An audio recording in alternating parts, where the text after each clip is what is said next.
اعوذ باللہ من الشیطان الرجیم بسم اللہ الرحمن الرحیم اما بعد فإن خیر الحدیث کتاب اللہ وخیر الہدی ہدی محمد صلی اللہ علیہ وسلم وشر الامور محدثاتها وکل بدعۃ ضلالہ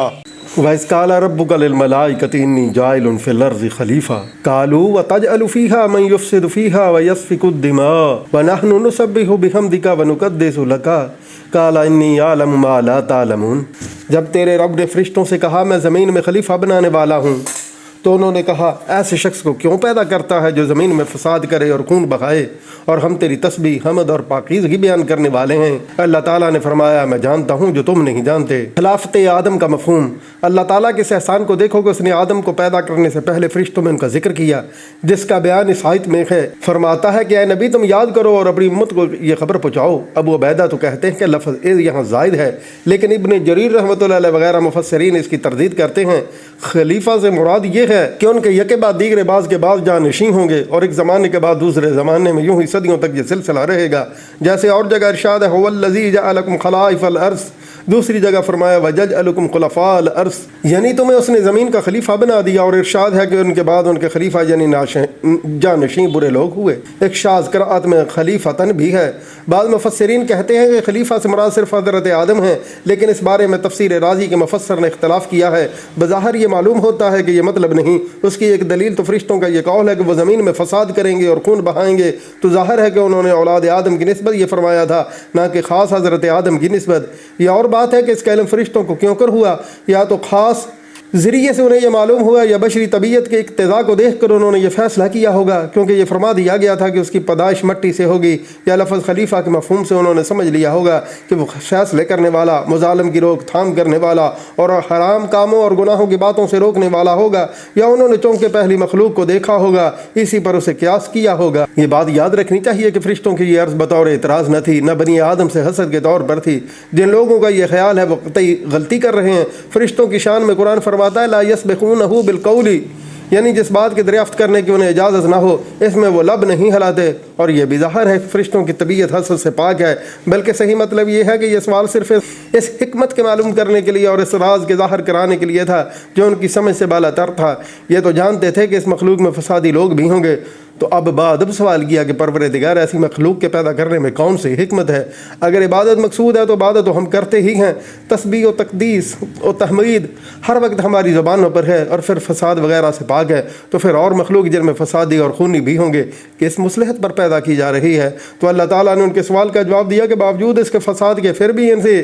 جن مصلحتوں حکمتوں کی بنا پر میں پیدا کر رہا ہوں انہیں میں ہی جانتا ہوں، تمہارا علم ان تک نہیں پہنچ سکتا۔ میں جانتا ہوں کہ ان میں انبیاء اور رسول ہوں گے، ان میں صدیق اور شہید ہوں گے، ان میں عابد، زاہد، اولیاء، ابرار، نیکوکار، مقرب، بارگاہ، علماء، صلحاء، متقی، پرہیزگار، خوف الہی،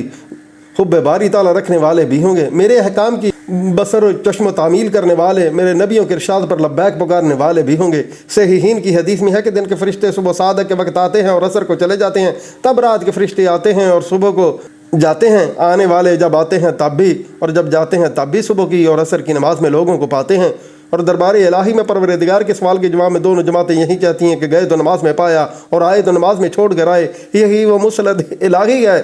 جسے فرشتوں کو بتایا گیا کہ میں جانتا ہوں اور تم نہیں جانتے۔ ان فرشتوں کو اسی چیز کو دیکھنے کے لیے بھیجا جاتا ہے، اور دن کے اعمال رات سے پہلے اور رات کے دن سے پہلے الہ العالمین کی خدمت میں پیش کیے جاتے ہیں۔ غرض تفصیلی حکمت جو پیدائش انسان میں تھی اس کی نسبت فرمایا گیا یہ میرے مخصوص علم میں ہے جو تمہیں معلوم نہیں۔ بعض کہتے ہیں یہ جواب فرشتوں کے اس قول کا ہے کہ ہم تیری تسبیح وغیرہ کرتے رہتے ہیں، تو انہیں فرمایا گیا کہ میں ہی جانتا ہوں، تم جیسا سب کو یکساں سمجھتے ہو ایسا نہیں، بلکہ تم میں ایک ابلیس بھی ہے۔ ایک تیسرا قول یہ ہے کہ فرشتوں کا یہ سب کہنا دراصل یہ مطلب رکھتا تھا کہ ہمیں زمین میں بسایا جائے، تو جواباً کہا گیا کہ تمہاری آسمانوں میں رہنے کی مصلحت میں ہی جانتا ہوں، اور مجھے علم ہے کہ تمہاری لائق جگہ یہی ہے، واللہ عالم۔ حسن قتادہ رحمۃ اللہ علیہ وغیرہ کہتے ہیں کہ اللہ تعالیٰ نے فرشتوں کو خبر دی۔ صدی رحمۃ اللہ علیہ کہتے ہیں مشورہ لیا، لیکن اس کے معنی بھی خبر دینے کے ہو سکتے ہیں، اگر نہ ہو تو پھر یہ بات بے وزن ہو جاتی ہے۔ ابن ابی حاتم میں رسول اللہ صلی اللہ علیہ وسلم نے فرمایا کہ جب مکہ سے زمین پھیلائی اور بچھائی گئی تو بیت اللہ شریف کا طواف سب سے پہلے فرشتوں نے کیا، اور زمین میں خلیفہ بنانے سے مراد مکہ میں خلیفہ بنانا ہے، یہ حدیث مرسل ہے۔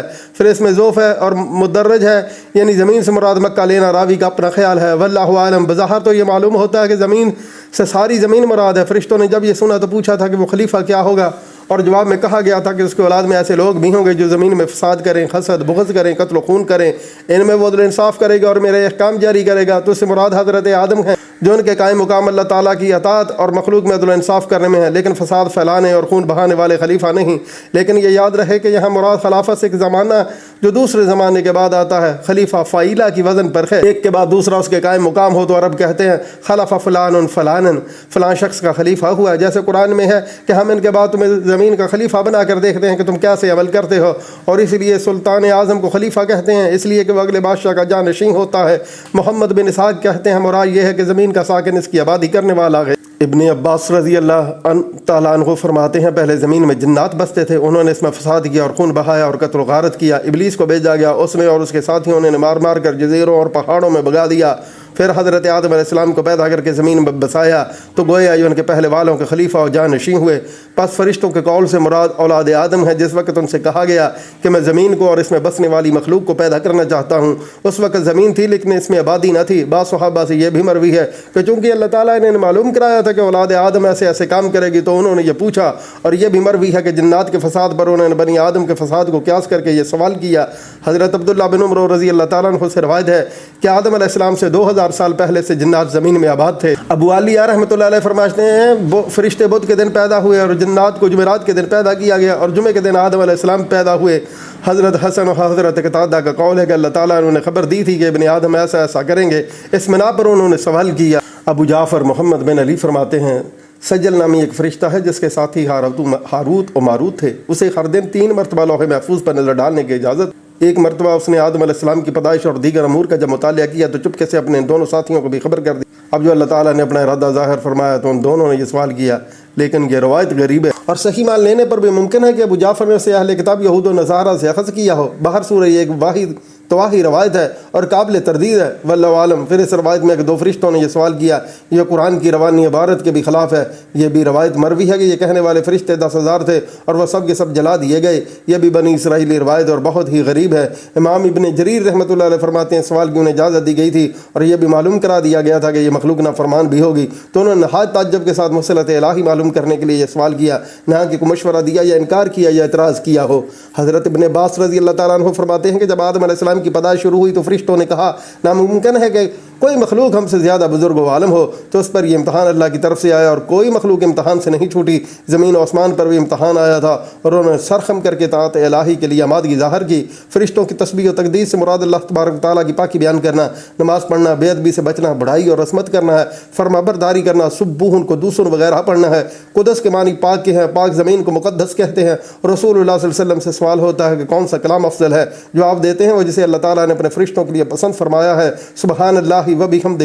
صحیح مسلم۔ حضور صلی اللہ علیہ وسلم نے معراج والی رات آسمانوں پر فرشتوں کی یہ تسبیح سنی، سبحان اللہ، سبحان علی الاعلی، سبحانہ و تعالی۔ خلیفہ کے فرائض اور خلافت کی امام قرطبی وغیرہ نے سائز سے استدلال کیا ہے کہ خلیفہ کا مقرر کرنا واجب ہے تاکہ وہ لوگوں کے اختلافات کا فیصلہ کرے، ان کے جھگڑے چکائے، مظلوم کا بدلہ ظالم سے لے، حدیں قائم کرے، برائیوں کے مرتکب لوگوں کو ڈانٹے ڈپٹے وغیرہ۔ وہ بڑے بڑے کام جو بغیر امام کے انجام نہیں پا سکتے، چونکہ یہ کام واجب ہیں اور یہ بغیر امام کے پورے نہیں ہو سکتے، اور جس چیز کے بغیر واجب پورا نہ ہو وہ بھی واجب ہوتی ہے، پس خلیفہ کا مقرر کرنا واجب ثابت ہوا۔ خلیفہ کے فرائض امامت یا تو قرآن و حدیث کے ظاہری لفظوں سے ملے گی، جیسے کہ اہل سنت کی ایک جماعت کا حضرت ابوبکر صدیق رضی اللہ تعالیٰ عنہ کی نسبت خیال ہے کہ ان کا نام حضور صلی اللہ علیہ وسلم نے خلافت کے لیے لیا تھا، یا قرآن و حدیث سے اس کی جانب اشارہ ہو، جیسے ہی اہل سنت کی دوسری جماعت کا خلیفہ اول کی بابت یہ خیال ہے کہ اشارتاً ان کا ذکر حضور صلی اللہ علیہ وسلم نے خلافت کے لیے کیا ہے، یا خلیفہ اپنے بعد دوسرے کو نامزد کر جائے، جیسے حضرت صدیق اکبر رضی اللہ تعالیٰ عنہ نے حضرت عمر رضی اللہ تعالیٰ عنہ کو اپنا جانشین مقرر کر دیا تھا،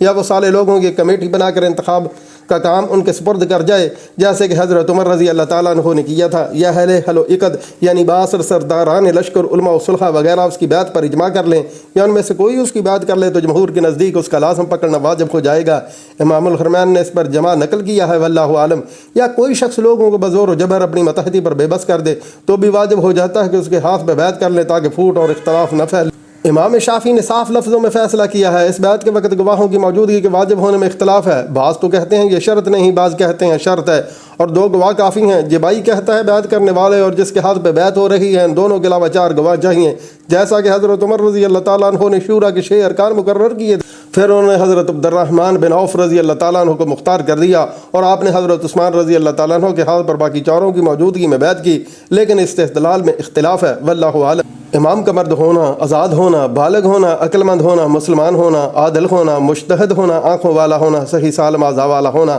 فنون جنگ سے اور رائے سے خبردار ہونا، قریشی ہونا واجب ہے اور یہی صحیح ہے، ہاں ہاشمی ہونا اور خطا سے معصوم ہونا شرط نہیں، یہ دونوں شرطیں متشدد رافضی لگاتے ہیں۔ امام اگر فاسق ہو جائے تو اسے معزول کر دینا چاہیے یا نہیں، اس میں اختلاف ہے اور صحیح یہ ہے کہ معزول نہ کیا جائے، کیونکہ حدیث میں آ چکا ہے کہ جب تک ایسا کھلا کفر نہ دیکھ لو جس کے کفر ہونے کی ظاہر دلیل اللہ کی طرف سے تمہارے پاس ہو۔ اسی طرح خود امام اپنے آپ معزول ہو سکتا ہے یا نہیں، اس میں بھی اختلاف ہے۔ حضرت حسن بن علی رضی اللہ تعالیٰ عنہ خود بخود آپ بھی معزول ہو گئے تھے، عمرہ امامت حضرت معاویہ رضی اللہ تعالیٰ عنہ کو سونپ دیا تھا، لیکن یہ عذر کے باعث تھا جس پر ان کی تعریف کی گئی ہے، روئے زمین پر ایک سے زیادہ امام ایک وقت میں نہیں ہو سکتے۔ حضرت صلی اللہ علیہ وسلم کا فرمان ہے کہ جب تم میں اتفاق ہو اور کوئی اگر تمہیں جدائی ڈالنی چاہے تو اسے قتل کر دو، خواہ کوئی بھی ہو۔ جمہور کا یہی مذہب ہے اور بہت سے بزرگوں نے اس پہ اجماع نقل کیا ہے، جن میں سے ایک امام الحرمین ہیں۔ کرامی شیعہ کا قول ہے کہ 2 اور زیادہ بھی ایک وقت میں امام ہو سکتے ہیں،